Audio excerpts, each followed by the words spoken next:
آج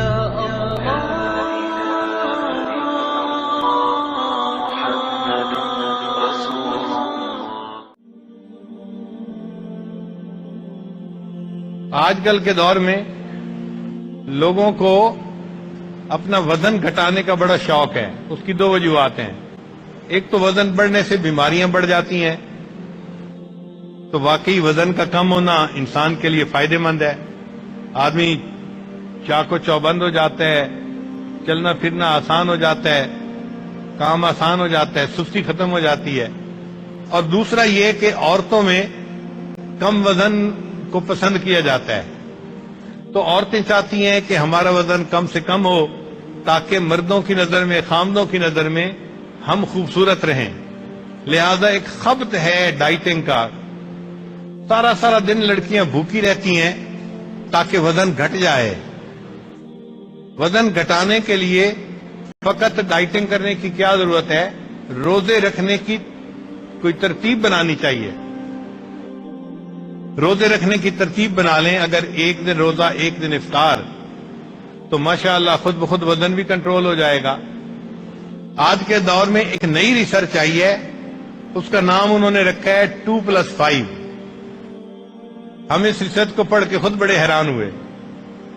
انہوں نے کہا کہ دماغ کو جو ایک مرتبہ سگنل ملتا ہے نا، تو دماغ اس کو فوراً رجسٹر نہیں کر لیتا. اس میں ٹائم ڈیلے ہے. ٹائم ڈیلے کا کیا معنی؟ کہ جسم دیکھتا ہے کہ یہ اچانک کچھ ہو گیا ہے یا مستقل ہو رہا ہے، اور وہ 6 دن یا 7 دن کا پیریڈ بنتا ہے ایک ہفتے کا. یعنی آپ اگر ایک دن فرض کرو روزہ رکھتے ہیں، تو روزہ رکھنے کا سگنل دماغ نے لے لیا.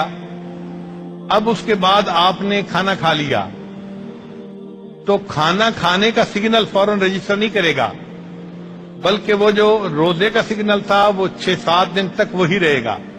اور اگر آپ نے 5 دن کے بعد دوبارہ روزے کو ریپیٹ کر لیا، تو دماغ یہ سمجھے گا کہ آپ روزے سے ہی ہیں، اور درمیان میں جن دنوں میں آپ نے کھایا بھی صحیح، دماغ آپ کو روزے میں ہی شمار کرے گا. اس لیے جو بندہ ہفتے میں 2 دفعہ روزہ رکھے اور باقی 5 دن نارمل کھانا کھائے، دماغ یوں محسوس کرتا ہے کہ پورا ہفتہ ہی اس نے روزے میں گزارا ہے. تو دماغ جو ہے بندے کے جسم میں چربی کو جمع ہونے ہی نہیں دیتا. اس کا نام انہوں نے رکھا ہے 2+5. چنانچہ ہفتے میں 2 دن روزہ رکھنے کی عادت اگر ڈال دی جائے، سنت کا ثواب ملے گا، اور وزن کم ہونے کا تو فائدہ مفت میں ہی مل جائے گا.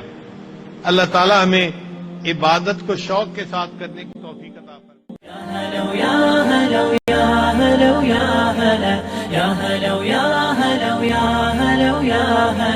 حن قلبي على جمعة الخير هلا، حن قلبي على جمعة الخير هلا.